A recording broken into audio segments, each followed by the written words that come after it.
Okay, we're here with the second session of today's qualifying shootout. I am joined by my co-commentator Toasty. Toasty, how are you doing today?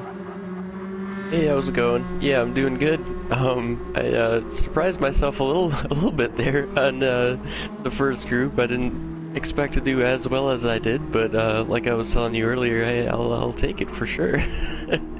Yeah, having you type into chat earlier in Discord saying you weren't sure about your times, everyone just kind of scoffed at you.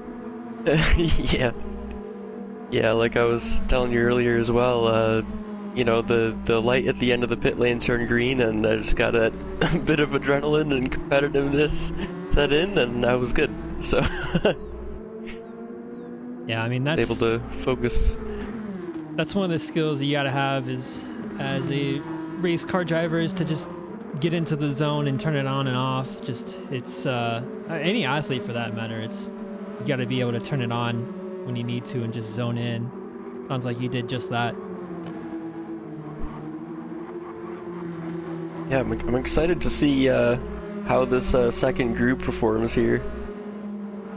I keep looking at Alan's livery. It's all the references to LRC and his last season as well. It's just great seeing the Bahamut on the car, #1 plate as well.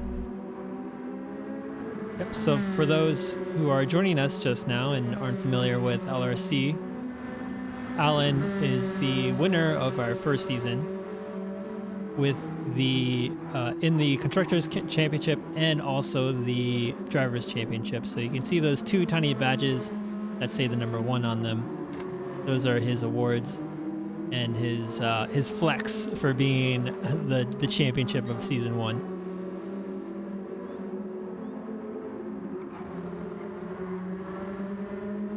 Yeah, so we got 13 cars on track this time, and they'll all be pushing to the absolute limit. A lot of them started their first time in lap about 30 seconds ago or so. Looks like the rider is leading the field at the moment. I feel like I don't know if GT7 has updated this, but I feel like before it wasn't the case where the first person completing the lap would be first in the standings. Like I think they changed that. I don't know. Maybe I'm just going nuts.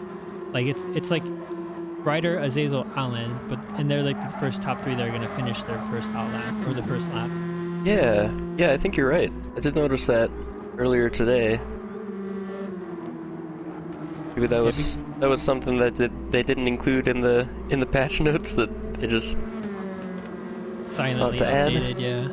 Yeah.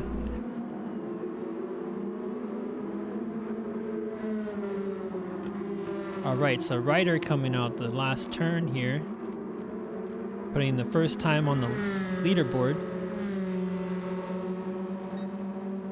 154.5, and Azazel with a shortly following him a 153.8.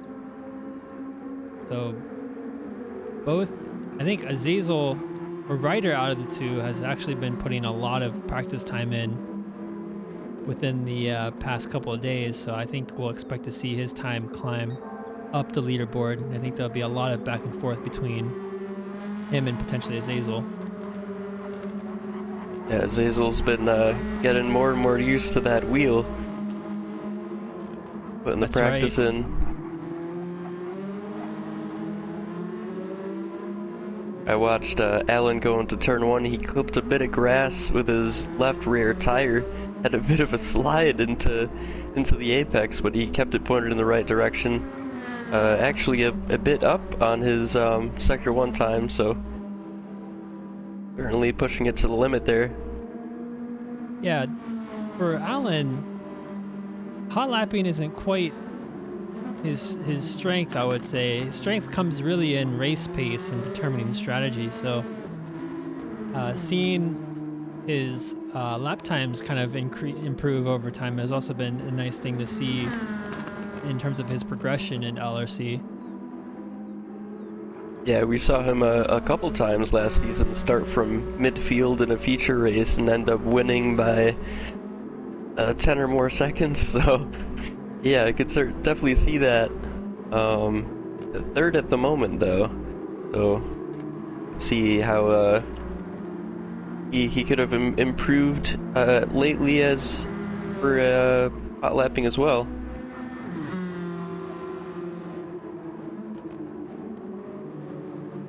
Yeah, most certainly. Stenzel in chat, by the way, says nice quality toasty. Thanks. Thank you, Stenzel. Thanks, Sedsel.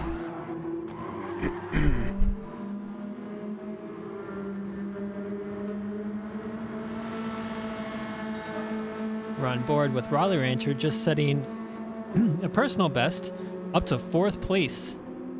So excellent work by Raleigh with a 155.097. Oh, very nice.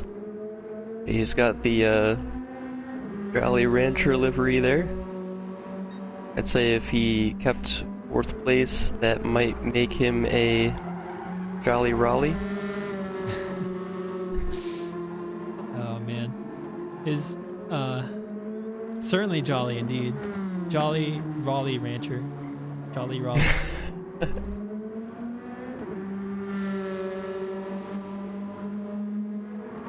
I'm not gonna lie, it took me like a good 10 seconds for me to get that when you mentioned it first. I was like, jolly, Raleigh. Oh, jolly, yeah. Like happy.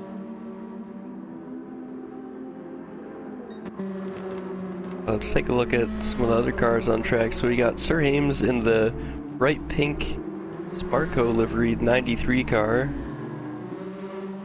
Mike Guru in the very metallic blue and green. Just kind of more of a plain livery there, but the colors are pretty striking. He's got the bright green wheels on it, number 803. B-Ship has a Gulf oil livery. I can't tell what the number is on number 2? Maybe? Yeah, Racer X and equally... It says number 2 on the back. Yeah, number 2 on the side, yep. Equally so metallic purple there from Racer X. Oh, yeah. I was going to mention earlier that Stenzel said in chat that B-Ship was the unsung hero last season as an alternate. So it's good to see him as an actual participant in this season. Oh yeah, you're right. He drove 4 times last season for 3 different teams. Yeah, he really collected them all.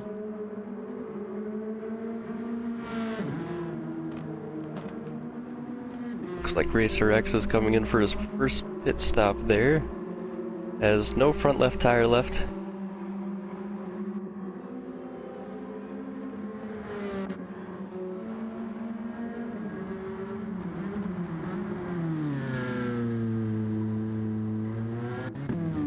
Yeah, as we were mentioning earlier, Autopolis is pretty harsh on that front left tire. And so what we'll be seeing throughout the session is drivers coming in for essentially a tire change after 1 hot lap. So they will be doing an out lap, their 1 hot lap, and then an in lap to change tires. And really, out of the potentially 6 minutes, you only get 1 hot lap. So it's going to be kind of not risky, but it's they're on the hot seat for every single lap they do because they have such little opportunities to do more than 1, more than 2. So every lap you almost don't have the time to be easy on the tires on the out lap because you have to. I mean, either you do that and you get 2 timed laps, or you push everywhere and hope you don't pick up damage anywhere from pushing so hard and get 3 timed laps in. Yeah, that's wild. I was talking to myself in the first session about how it's possibly an advantage if you make a mistake in your hot lap early on, you could potentially just back out and save your tires for the rest of the lap. But it sounds like the optimal strategy would just be to go in and pit and get a new set right away and do another out lap. What were your Yeah, keep the car as light as possible, definitely. yeah. I found that at Watkins Glen, it seems like keeping the car light there was more advantageous than anywhere else. Just because of that Sector 1 long uphill, carrying the extra weight of a full tank of resetting was really eating up time. Looks like Azazel has improved a bit here. Less than a tenth. I think there's a line coming up here. We could see an update. Oh, 2/10 there. In a bit.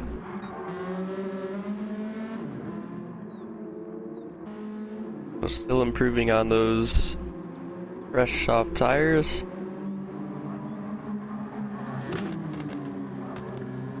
Whoa, all the way out to the outside curve there. Using all the track and then some. This is a really tricky section right here. You almost have to straight line the braking to the outside and then turn it back in, kind of straight line this part as much as you can. Looks like you went flat through there.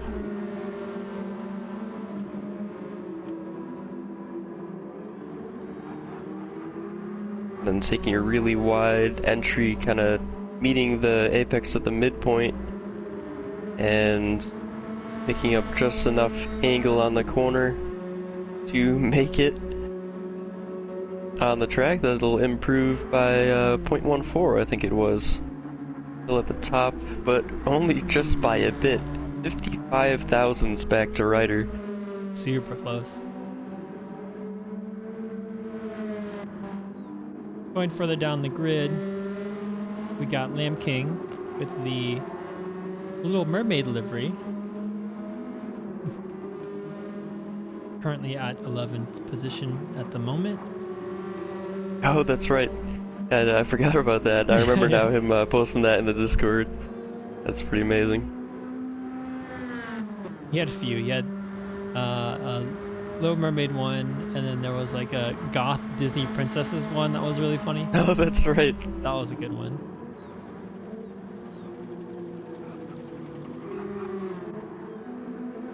So Killer Pros is running 12th, yep. Killer Pros also a new member joining us this season. Yeah, I don't want to call them 12th rookies, but that's because we have so many new people this season compared to last, just simply for the fact that we have 28 drivers this season compared to the 15 last season. Yeah, I just wanted to point out that he's running 12th and he's currently and he's also number 12. That's right. That golden metallic car. The Rogue currently in 13th. The bright pink and bluish purple. Number 35. Like it's for Valentine's Day livery.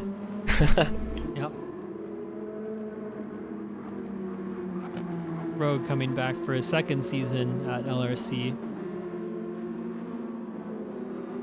Recently got a wheel and I don't know if he's racing on the wheel now, but he definitely was telling us that it's a learning curve for him. So I don't know if he's going to be using it for the shootout session or not. Yeah, I'm excited that he got a wheel. I'm looking forward to seeing some improvements on it, and I mean, he improved massively last season from when he first joined LRC. So to do that on a controller and then having a wheel to extend that kind of potential is, I mean, it's huge. Having that as kind of an asset. Looks like Bike Guru is a 34 thousandths behind Alan's time right now. So there's another close battle going on there on the leaderboard. Yeah, and we're getting to the final lap, so the looks like this will be the last chance for them to improve their times. But Bike Guru having quite a bit of wear on his left front. Yeah, so Dino just the first to set his last lap there. 200ths behind Racer X. And it looks like next across the line will be Ryder. Coming through the last corner now. Oh, and that front left is not, the front left was not doing well. He lost a lot of time in that last corner. It was just pushing wide and understeering. Zazel does not improve.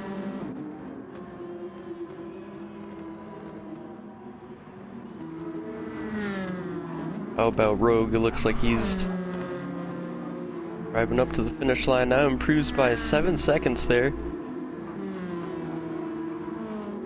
So if he is using the wheel right now, he's learning fast. Yes, 7 seconds is certainly no joke in terms of improvement. Big group of cars coming through the last corner now. Rally Rancher with, it looks like Alan on the inside there. They're getting some racing in. Up to the finish line. Doesn't look like there's many improvements going on. Or Kilopro's 156.9.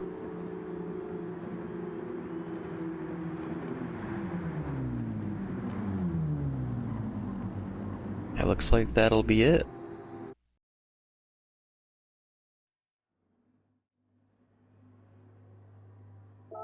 Alright, going over the results one last time. So we have Azazel with the fastest lap at a 153.6. Our Ryder following so closely, 0.05 of a second behind the leader. And Alan in third, Bike Guru in fourth, Stoles in fifth, all within 1 second of Azazel. So that's a pretty tight field right there.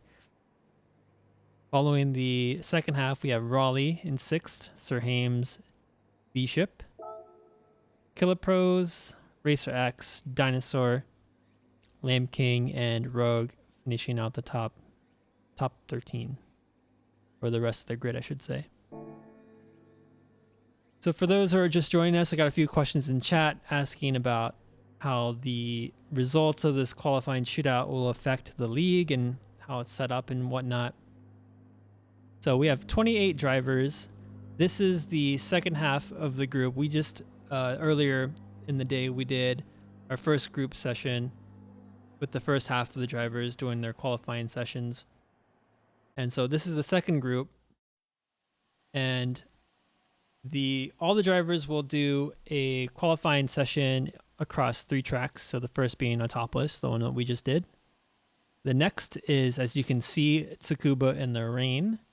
And the third is Watkins Glen. So we'll take those 3 times, and I believe we'll just sum them up and create a final total time for all of our drivers. And once that's set, we will divide the drivers into 2 classes. So the first half would be the faster class. They will drive the GR3 cars. And the lower class will drive the GR4 cars.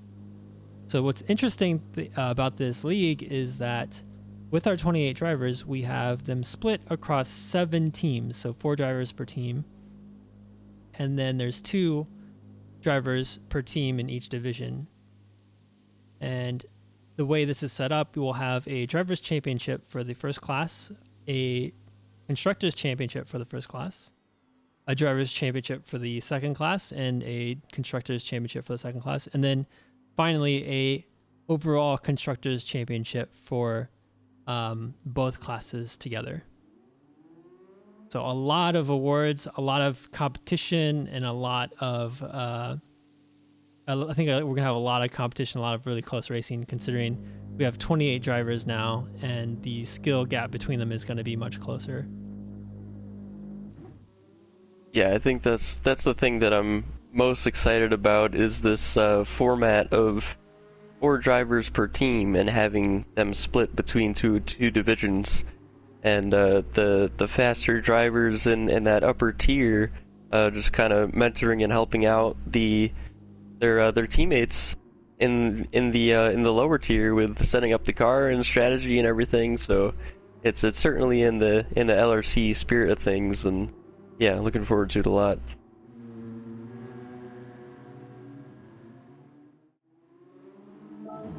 Looks like Short Visit has joined.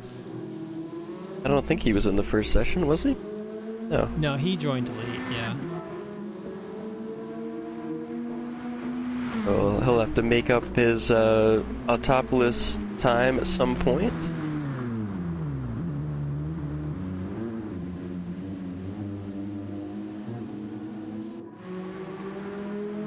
So the drivers here will get about 10 minutes or so to get a feel for the track and the conditions before the second qualifying session starts.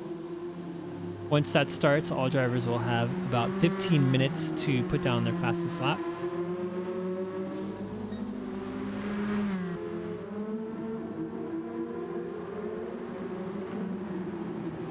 And it's well, at least for me, it was quite a hectic feeling. 15 minutes here at Tsukuba in the rain. A lot of spray in the air. Once in a while, you'll see the headlights of a car facing the wrong way, and you just gotta kind of not let it distract you. Yeah, this really tests the patience, really, of you know, waiting to get on the throttle. Of course, no traction control allowed in the league, so yeah, there's a lot of waiting going on in driving fast in the rain. Yeah, a lot of delicate throttle control, a lot of very, very delicate steering as well. Everything has to just be 10 times more smooth whenever you're running in the rain. And especially in Tsukuba as well, the dry line in the wet here is pretty slippery compared, I think, to most other tracks. I think the dry line here has a lot of rubber embedded into it, and it's got like the small bumps and the camber changes in the track as well that can easily throw the rear of your car out if you start accelerating too early. So there's a lot to Tsukuba in the rain that makes it very, very tricky and very unpredictable in a lot of certain parts. Yeah, GT7 is definitely the first game that I've played, at least, that really represents that well, I feel. So that Wednesday practice session that you ran last week, I think it was, yeah, that really helped me out. Like, I learned so much in that. Yeah, so that was awesome, just to learn about like how things work in real life and how they're translated to the game. Yeah, just avoiding that dry line. I was genuinely surprised that that's how it worked in the game. I was not anticipating it working that way at all when I first started playing GT7. So yeah, I remember watching, I think it was a Manufacturers series, the official GT Manufacturers series at Suzuka, and there was a downpour in the middle of the race, and this one driver took the outside line and every turn at the S's and was driving around people. And the commentator had some interesting comments about that, and I was just thinking, like, wait, does that really work? And yeah, it does. It was kind of translating real life experience to the game, which usually it's the other way around. But it's really cool to see how it's kind of modeled here.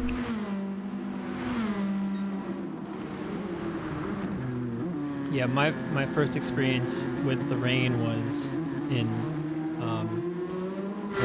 some of my karting sessions up at Sonoma, and we ended up doing a track walk one day with when it was like pouring down, and I got to stand in the dry line where there was rubber, and the difference between the two when it's wet is starking. Standing on the dry line where it's rubbered in, it felt like standing on ice with just sneakers on.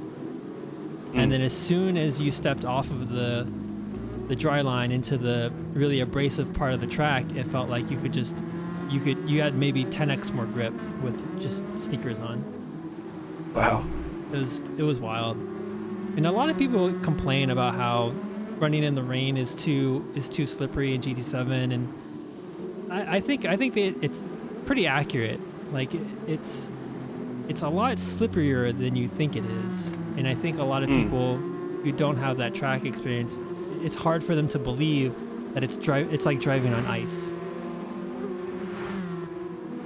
Hubble said in chat, I should have attended the Wednesday practice.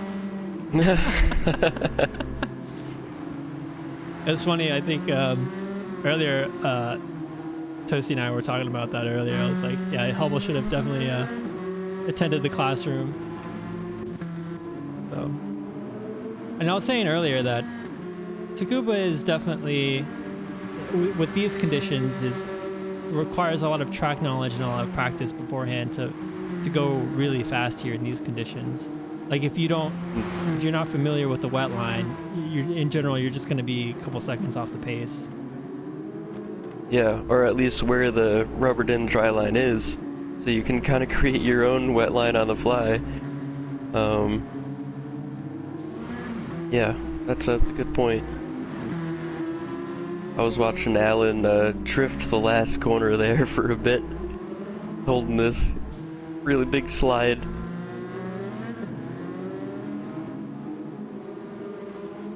He's currently on the intermediates right now. Yeah, it looks like most drivers are on the wets at the moment. We have a few on the intermediates trying it out.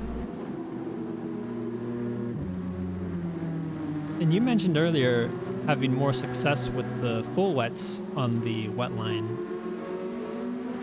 Yeah, right? so I found that the wet tires, they almost have a lower tolerance to being on that dry line. But as soon as you're off of it completely, then they seem to be quicker than the intermediates. But if you're on the dry line at all with them, then they're much slipperier than the intermediates. So it's kind of a trade-off, whether you're able to completely change the line that you think you should be driving at Tsukuba to a completely different one, and then sticking to that. Yeah, it certainly takes a lot of practice and track knowledge, like you were saying.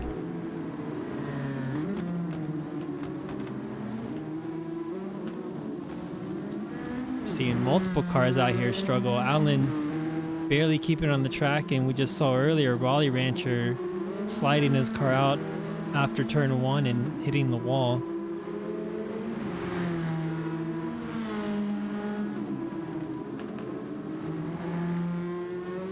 Hubble mentioned in chat his Miata feels like it has 1,000 horsepower in the wet.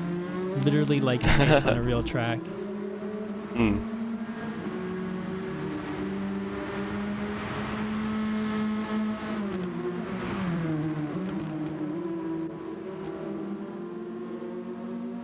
So Ryder taking the top position.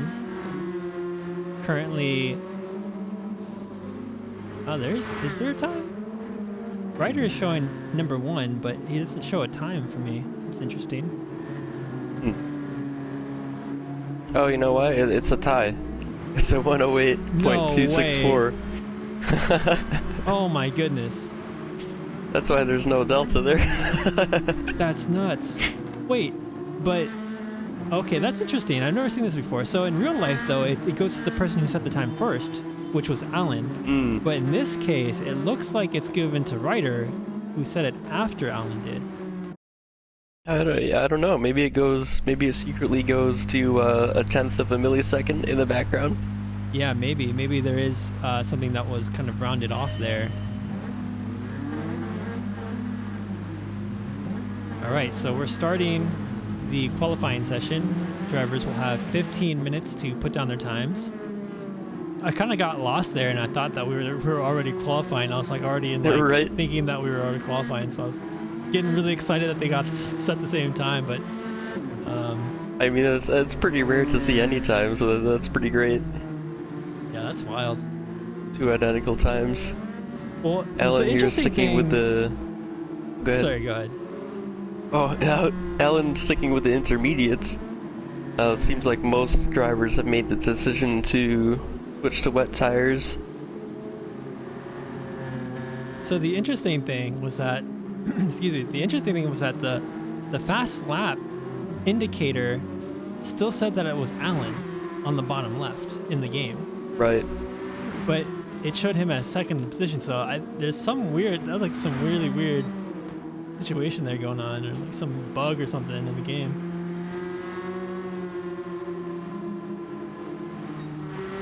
Yeah, the race officials weren't sure what to do for a moment there. But luckily, even if they did set at identical times, there's 2 other sessions to add to their total. So, wouldn't be any, well, you would think there wouldn't be any ties going on. Yeah, to the I would imagine millisecond. if there is a tie and their total time, it would come down to like a shootout between their positions for first Autopolis and then Tsukuba and finally Watkins Glen. But I highly doubt that it'll get to that. Yeah, or maybe just who set the 2 faster times of the 3. Yeah. Alan is drifting all over the place on those intermediate tires.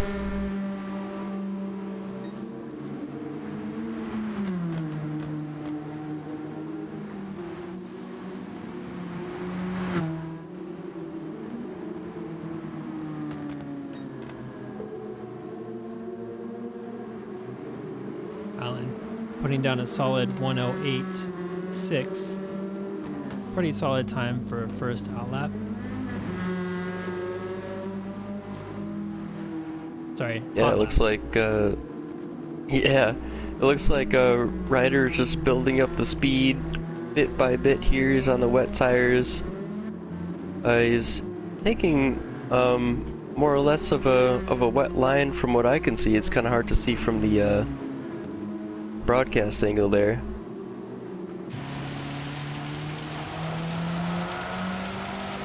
Oh, big drift into the final hairpin there, kind of sideways.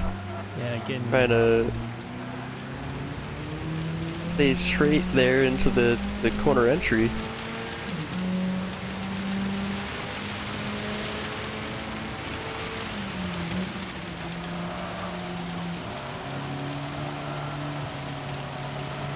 That certainly lost him a bit of time. He was, I think, a couple tenths up before then.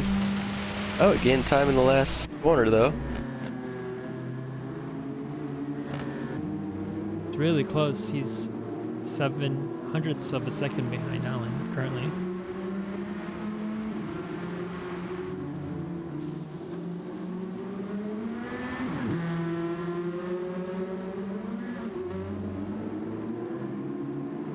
So we got Bike Guru in third, about 0.6 off of Alan, the leader. Raleigh Rancher following him about half a second behind. Making his way past Lamb King, and it looks like potentially, that was maybe Racer X, I couldn't tell what that was. Really crowded here on the track. Yeah, there was a bit of a traffic jam through turn 1. I think one of the cars ahead got very sideways, had to save it, and then they all got kind of bunched up. So they'll be wanting to give each other a bit more space leading into the next lap.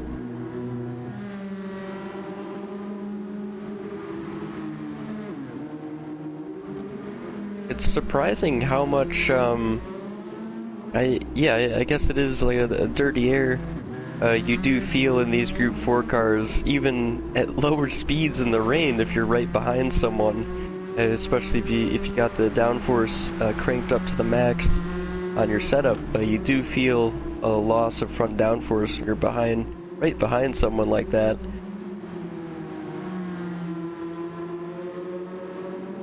Front tires just start skating across the surface instead of, probably gets very sideways on an exit of turn 1 there. Safely rejoins, no damage.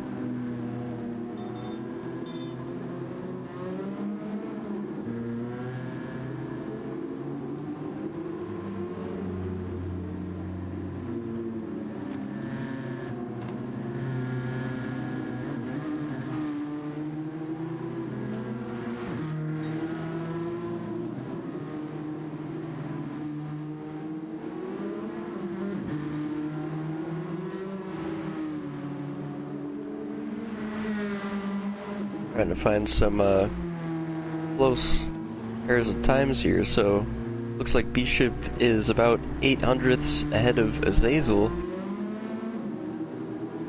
and Azazel is just under 6/100ths ahead of Dinosaur.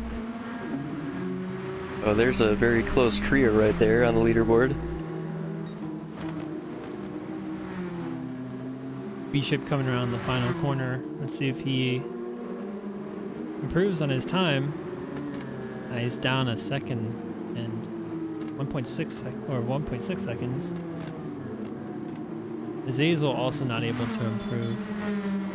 So let's see if Dinosaur can improve his time and jump Bishop in the leaderboards coming around the final corner here.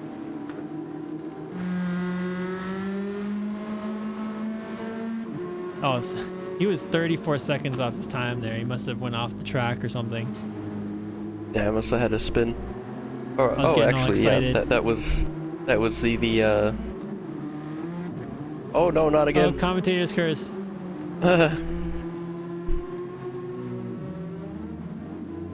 We've seen that a couple times now. The drivers accelerating. I think like crossing the dry line the second time, right? When you're going through the exit of turn 1, putting down the power on the dry line instead of after it. Yeah. Very easy to do. Yeah, it's extremely easy to do. If you line it up correctly and you point the car out straight, you can start accelerating on the dry line as long as you're not touching your steering wheel. But if you're it's kind of so turn 1's kind of tricky because you are turning a little bit when you're crossing the dry line for the second time if you're taking like an optimal wet line. So it is kind of tricky. Like you do have to wait until after you cross the dry line the second time to really step on the gas.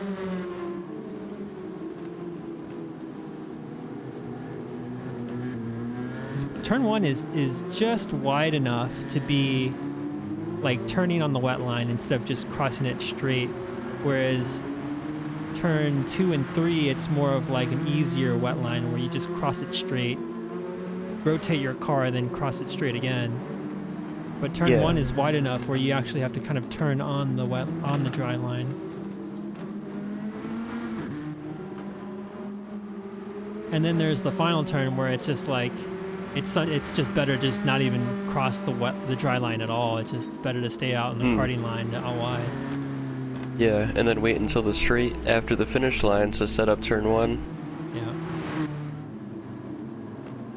So Ryder has improved to a 108.1 on his their 6th lap. So 1.8 tenths ahead of Alan, and then Alan is 0.18 ahead of Azazel. Azazel has improved a bit there, also on lap 6, 108.5.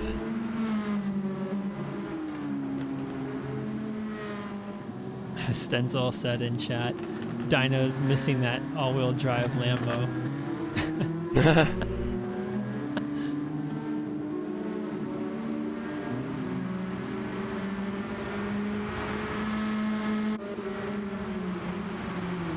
So further down the grid, we have Sir Hames, a long-time LRC member, but has not been quite active and is finally joining our league this season. Dinosaur in 9th, only 3 thousandths away from Sir Hames' time, quite close there. And we have Sir Hames. Oh, good. Sir Hames did race in the McLaren last season, didn't he? Oh, he did. He did. I totally forgot about that. Yeah, he did. Jumping onto the intermediates there, trying out the inters.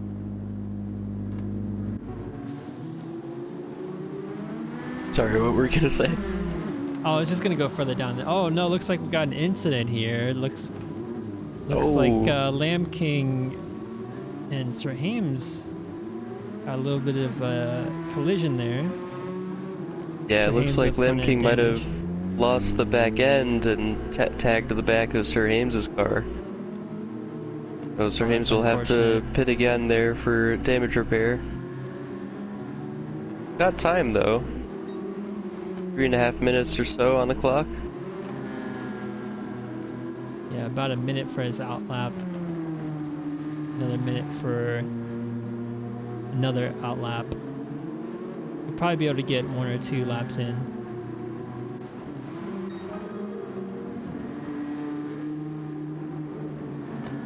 So Racer X currently sitting at 10th place right now, about a tenth and a half from Dinosaur's time. We have Nasty PSVR, about 4/10 from Racer X at 11th place. Killer Pros at 12th. Lamb King sitting at 13th, heading into the pits as we speak. And finally, Rogue Nipra at 14th right now. Currently spun his car around, waiting to rejoin the track safely. Looks like he's got front damage. It's quite tricky here too. If you spin out and you need to rejoin the track, you gotta wait quite a bit because the track is so congested. I was just looking at it earlier. I think it was Racer X was going into turn 1 and someone was coming out of the pits and blocks the wet line directly, so it's kind of tricky. Oh yeah.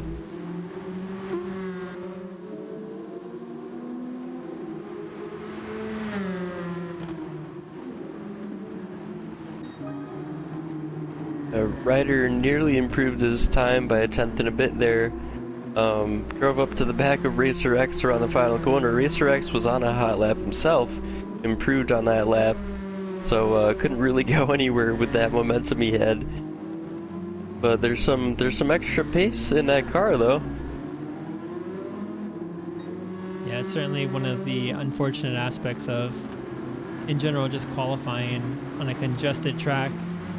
But those are the rules. If everyone's on a hot lap, you don't really have an entitlement to the track if you are faster. So a little bit of unlucky there for a rider, but Racer was able to improve. Racer X was able to improve his time. They jumped to 8th from 11th behind Dinosaur. So 7th right now is Bishop, and then you have a 10th behind is Racer X, and then 4/400ths of a second is Sir Hames behind Racer X. So very tight midfield right there. And then 3,000ths back to Dinosaur. That is incredibly close. Yeah, it's really close.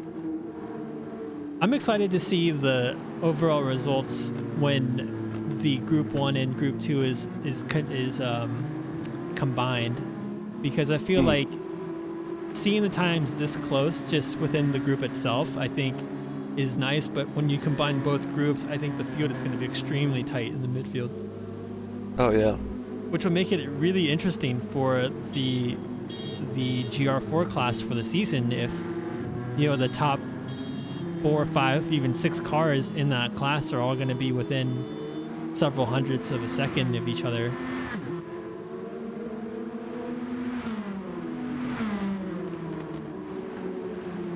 We got some honking going on on track.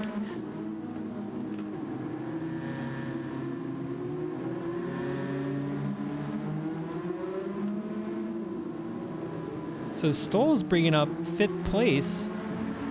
We haven't seen much of him today, but he's doing a solid job. 5th place on the wet. That's really solid performance by him. Very nice. Yeah, driving like this in the we'll call it heavy rain. It seems like it brings out the pace in some drivers. Some drivers are just experts at it, you know? Yep. They just shoot up the leaderboard. Hubble says. And there we go, improving by 0.6 seconds there to 3rd.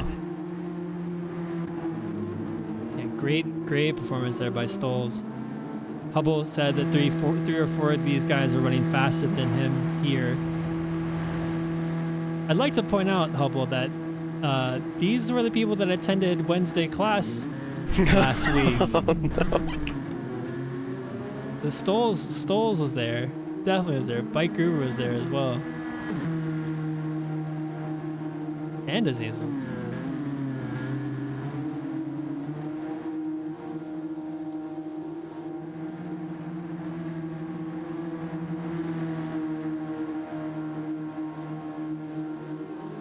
Like everyone's done with their laps here then.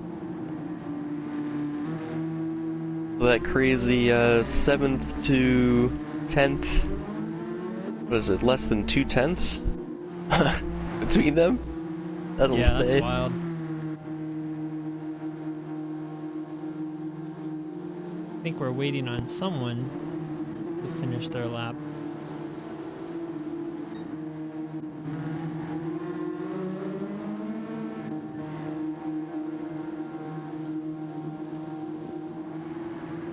Probably might be just stuck in the pits here.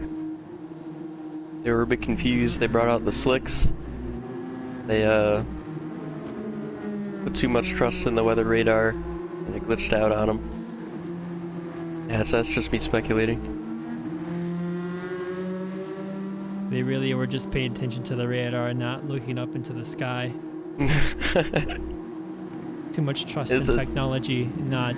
It's always funny to me when you watch like F1 for example, and they always focus on the race strategists when the rain is coming in or leaving, and they're always holding their hands out.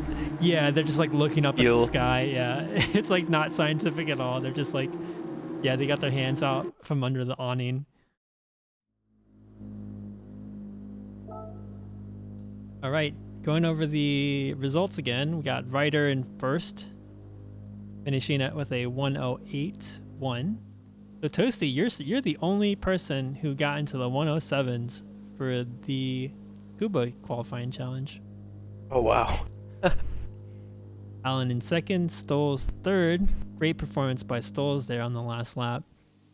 Azazel in fourth, Bike Guru in fifth, Raleigh Rancher sixth, Bishop, Racer X, and Sir Hames and Dinosaur all within essentially a half a second. Then you got Nasty PSVR, Killer Pro, Slam King, and Rogue finishing out the grid. Or the qualifying, I should say.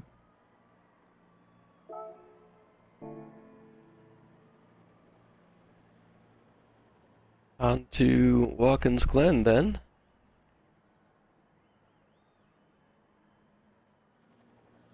And as I'm seeing these times, I'm getting more and more excited for the league because I know like the times are going to be so much closer whenever we combine the groups, and then whenever we have the actual race, it's going to be so good. It's going to be really competitive in both classes.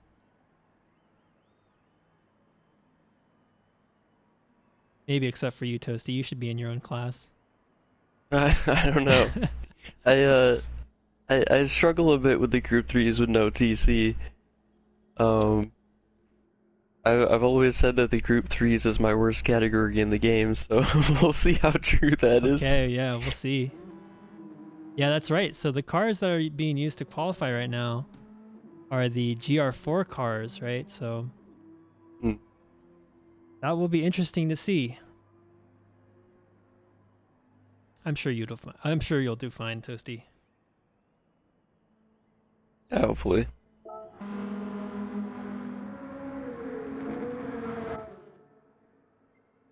All right, so the drivers will have about 10 minutes to practice and get their settings in for our final qualifying shootout at Watkins Glen.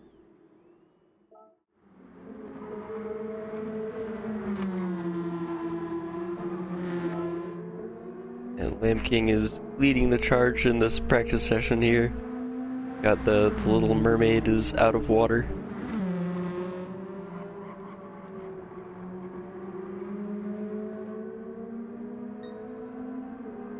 Got to recharge that last track session and stock up on hydrating.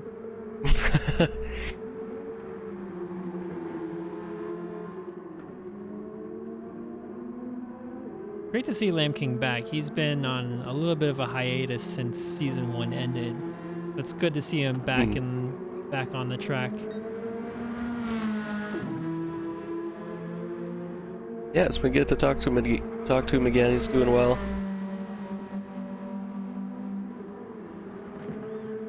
And he loves making liveries. We were talking about it before. He had 2 or 3 options that he was deciding on for tonight.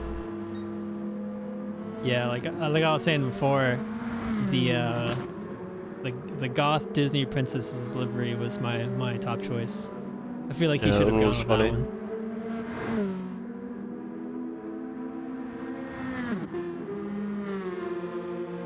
So Killipro's out on track as well with the gold livery. I don't know if you know this, he's using the controller motion controls to steer the car. Oh, really? Yeah, I thought that was wild. I was like, oh my god. But I guess that makes sense. Like if it's precise enough and you get the vibrations from the controller, it's basically like having a wheel, except it's not attached to anything, which I guess makes it strange, but I'm sure you could get more smooth inputs by rotating the controller than using the joysticks. Yeah, that's true. I mean, if you're really used to it, probably helps with tire wear a lot too. So we have all kinds of whole range of input formats then represented in LRC.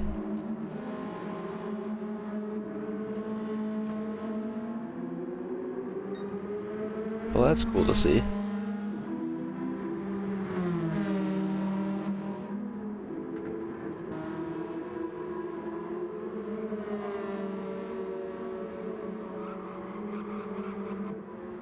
So Nasty joining us here wasn't able to make the first session because he was a little late, but when he joined LRC, it's kind of funny because he was talking about his GT7 name, how it's 32 Nasty PSVR, and he was saying he changed it to PSVR, or having PSVR in his name, because he thought it would be cool to let other people know that he's racing in VR.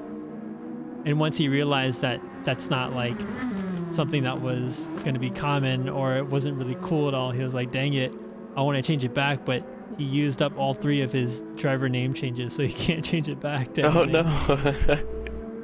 So he's stuck with Nasty 32 Nasty PSVR as his name. Yeah, one day if I get a PS5 with VR, I might change mine to Toasty PSVR and join him. And I haven't used any of my name changes yet, so you gotta change yours to Toasty PS5 PSVR.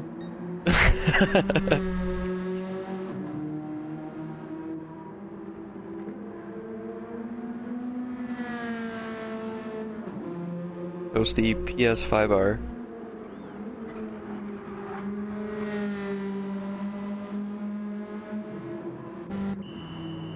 This is a really tricky track to get the pit entry right.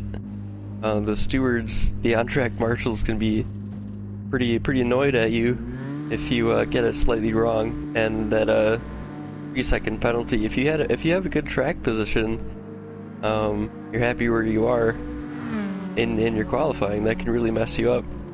You'll have a whole group of cars pass you, and then might not be where you want to be. There it is, the 3-second penalty for crossing the pit lane for Nat32 Nasty PSVR. Yeah, I saw his pit entrance and I thought, oh. Yeah, the stewards that's 3 seconds. Rogue was commenting earlier on the earlier session how the stewards here were pretty strict as well. Maybe only second to the Swiss stewards or the Austrian stewards over in Europe. Oh yeah.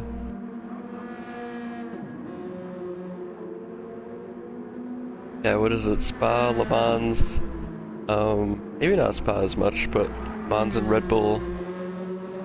Red Bull, definitely. Red Bull, they will destroy you with the penalties there.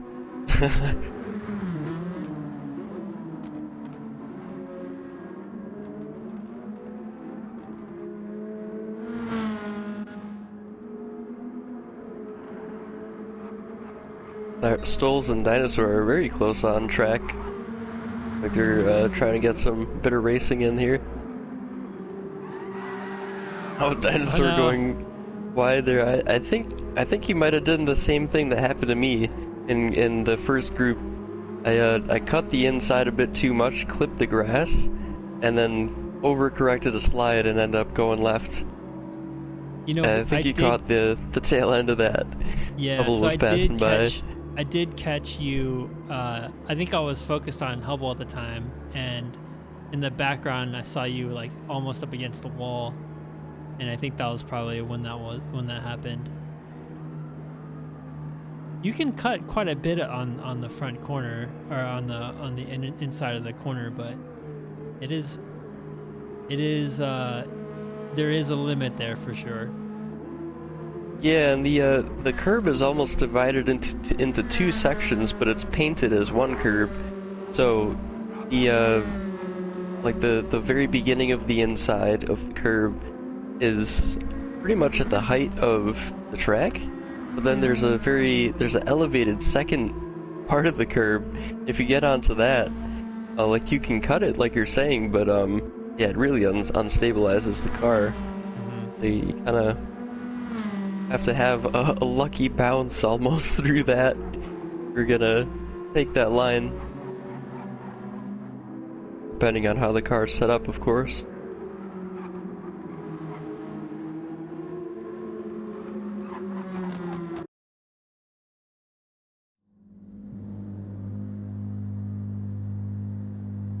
Okay, we're getting started with our final qualifying session of the shootout. Ryder taking the first chance he can to jump out of the pits ahead of everyone else, followed by what looks like Bishops or Hames, and I think Allen is falling behind. Yep. Oh, I think it's Azazel. Sorry, Ryder, Azazel, and Allen. Yep.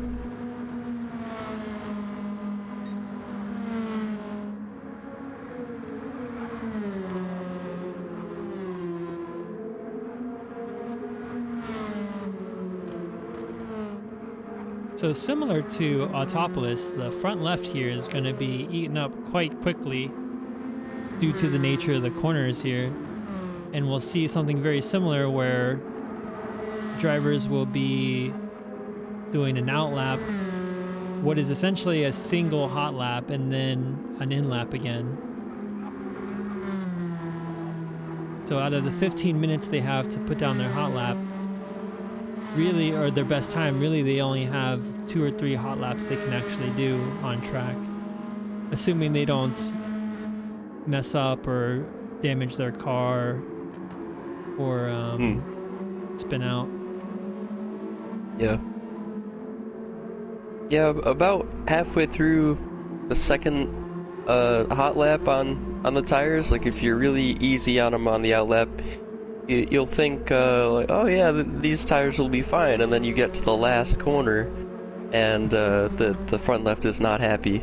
So it kind of leads you into a false sense of, oh yeah, I can do this. Then you lose a whole lot of time on the last corner because it just will not turn in. Yeah. At least that's what my experience has been. And then you have turn 1 following that, which is just as hard on the front left as the last turn.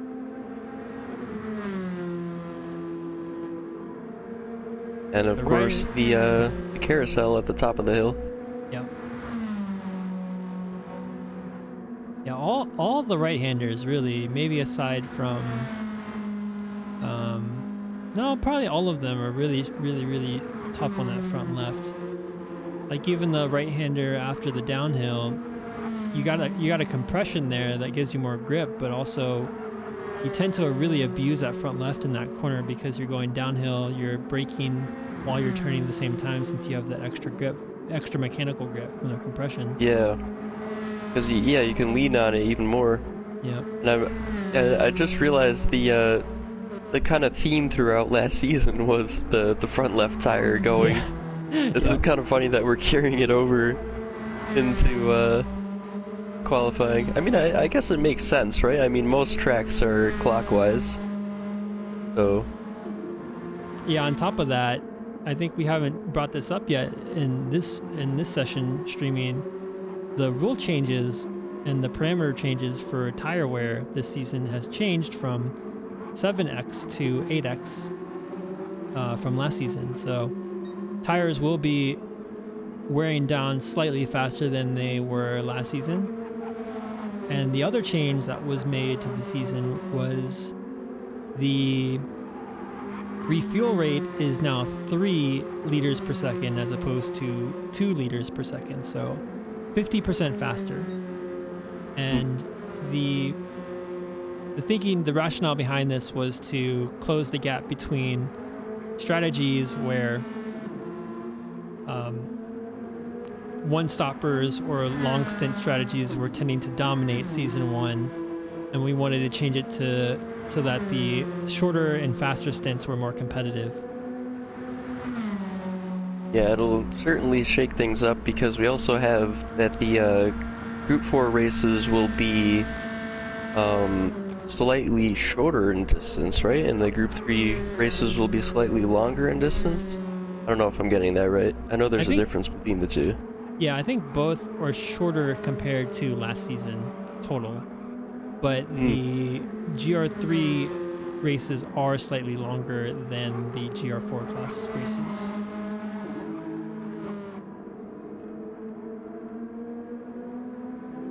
Yeah, it's gonna be cool to see when we get to that point, what kind of strategy becomes the one everyone wants to be on by the end of the season. Last season it was definitely fuel conservation was the name of the game, really. Yeah, and ideally it's going to be dead equal between the two. I think that would be the ideal situation where, depending on the driver's racing style, whichever strategy suits them best is the advantageous one.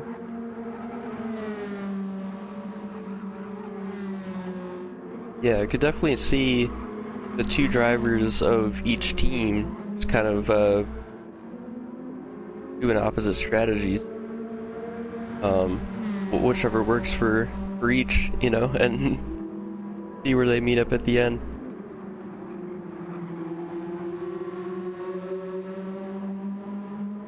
It looks like Alan put in a personal best there and then opted to reset back to the pits there, so maybe just trying to get an extra timed lap in there in the 15 minutes.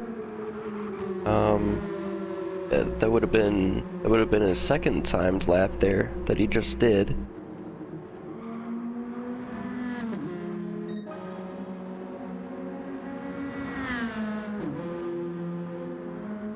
But Zazel improving to first place there with a 154.1. Alan's strategies are always like he's cooking something, you know, like when he does something like that, you know he's doing it for a purpose, because right. Alan is so strategic that he plans out everything, so there's definitely a reasoning behind it.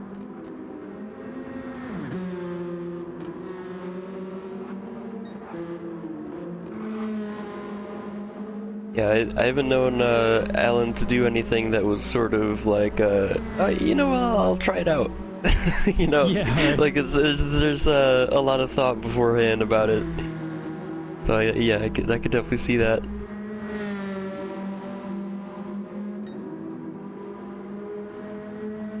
I just envisioned Alan with like his Excel spreadsheets with like 10 tabs for like plan A to like plan J. All meticulously laid out in case like something happens, he can switch to plan B or C, keep going down the line.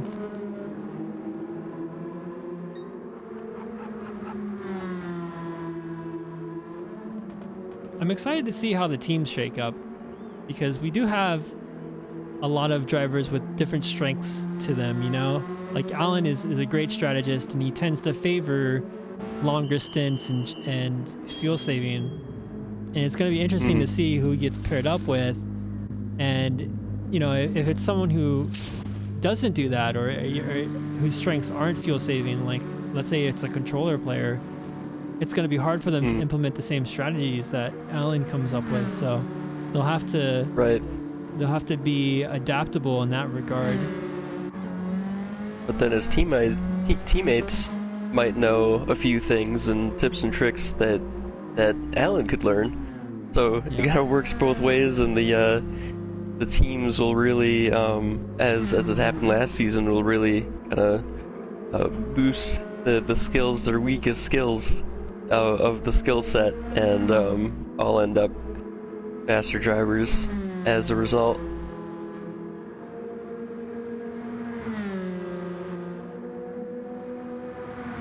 I forget who I was talking to, but they were mentioning how they felt like they weren't really improving that much, like relative to everyone in the league. And it's funny because, like you said, everyone is learning from everyone, so everyone's getting faster. So that even though you're getting better over time, you're still competing against other people who are also getting faster and learning from their teammates. Right. Yeah, it's a moving target for sure.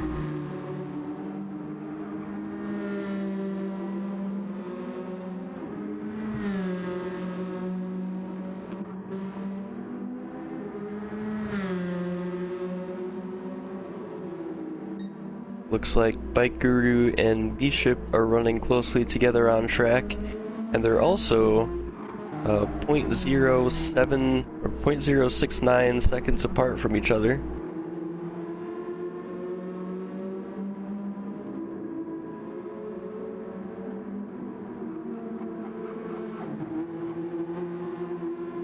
So maybe it was a bit of slipstream there from Bike Guru's car. Helps Bishop to get up there ahead of him on the leaderboard. It was most certainly the slipstream with 0.07 of a second that could be easily attributable to a slipstream. Maybe that's Bishop's strategy here, is to simply follow Bike Guru and just make sure he matches them on pace with a slight advantage because he has a slipstream. Yeah. It looks like Bike Guru just turned on the afterburners though. It looked like he was saving his fresh soft tires, taking it easy on that outlap, and now he's gone.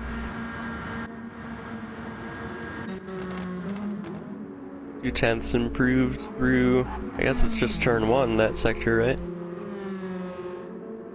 Yep, turn one and up the hill.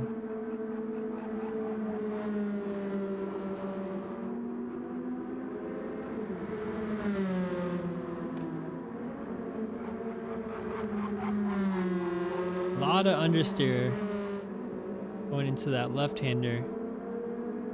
Wasn't able to quite hit the apex. Looks like Bishop gaining a little bit of time through the last couple of corners.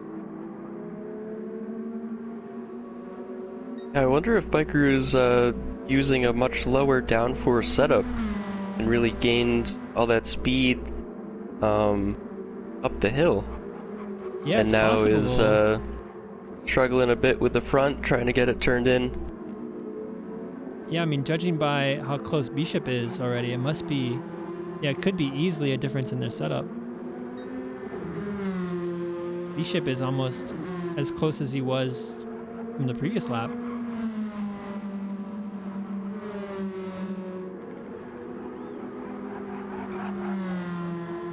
So Bike, then he was up 0.2 on his time. See if he can keep that here.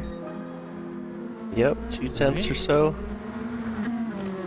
Oh, and Bishop 0.4 down on his best time. That's surprising. It looked like he was fairly close. The Bike Guru almost about the same distance from Bike Guru at the start of that lap. Sorry, I was having trouble finding the words.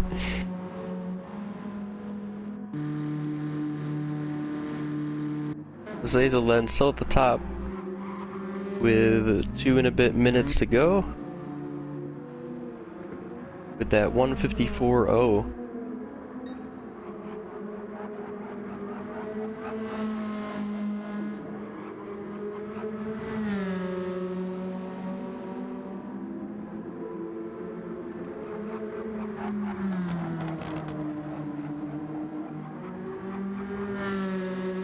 Looks like Azazel's only hit once for tires, judging by the lap times there. Oh yeah. And he doesn't have enough time, it seems, to pit and do another hot lap. Right.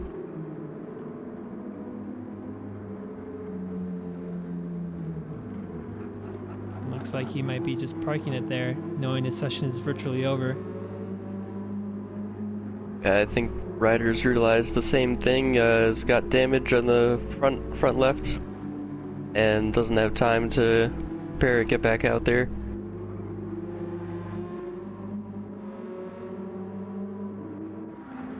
Alan, though, he's pushing hard. He's got the fresh softs on the car. Absolutely flew through the bus stop.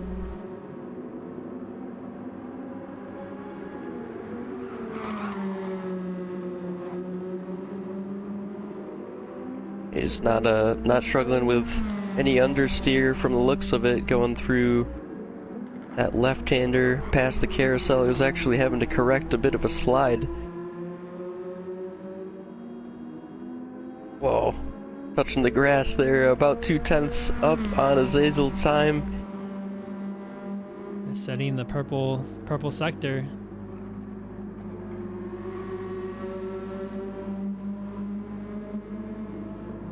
Into Sector 3 then. Very technical section. Up and over the kind of off-camber crest there. Lost a bit of time, but still 100th or so. It's really close. 100th of a second going into the last corner. All the way out to the wall. There. Oh my goodness. Saw a spark or two as he... Oh, and he does wow. it! 500ths of a second. Wow. That's amazing. I know it's all added to a total time, but that was pretty exciting. Seeing that. Great run by Alan there. Really putting it together in the last couple of turns to stay ahead. Wow, good job, Alan. Looks like Bike Guru is just about matching his best time, which was a 1:54.9. We'll see if he can gain any more speed through this last corner. Just about. 400ths improvement there.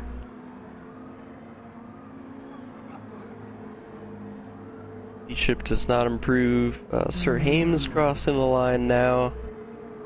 Improves by 800ths. And we have Dinosaur followed very closely by Killiprose. Dinosaur about 3/10ths down on his best time.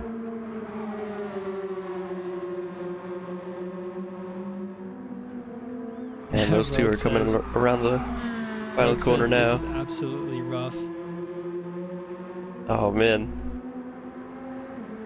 So Rogue, were you on your wheel, or were you using controller?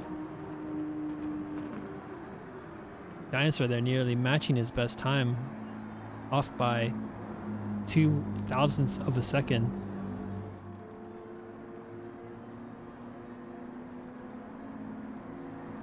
Yeah, it was nice consistency of lap times, but I'm sure he was looking for a little bit more there. He made up 3/10ths or so in the last two corners, so you know he had more pace in the car. Rogue says Alan was roaring in party chat. I mean, we were too. We were really surprised to see that he was gonna come out on top there. Not surprised, but it was really exciting to see. All right, going over the results one more time. We have Alan in first, Azazel in second, off by 0.05 of a second. Ryder about half a second from the leader. Stoles in fourth. Another strong performance by Stoles. Bike Guru, Bishop, Raleigh Rancher, and Sir Hames for the top 8. And we have Dinosaur and Racer X rounding out the top 10. And falling outside the top 10, we have Nasty PSVR, Lamp King, Killer Pros, and Rogue Nipra. So that will be it for our qualifying shootout. We will be setting the teams up after a few people finish up their time sessions. I think we have one or two drivers still need to set their qualifying sessions in a makeup session. But any closing remarks, Toasty? I mean, it was fun to join the second half there and to see it from the broadcasting perspective. Yeah, again, just excited to start this new season.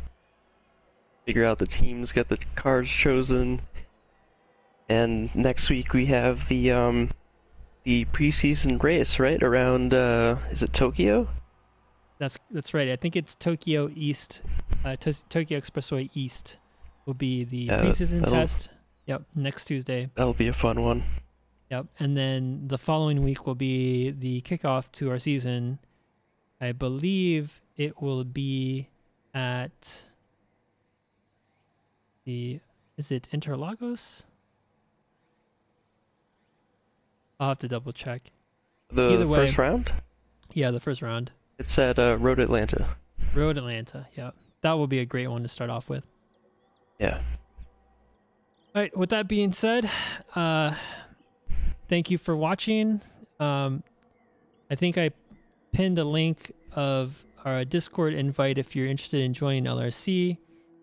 And we will see you next week.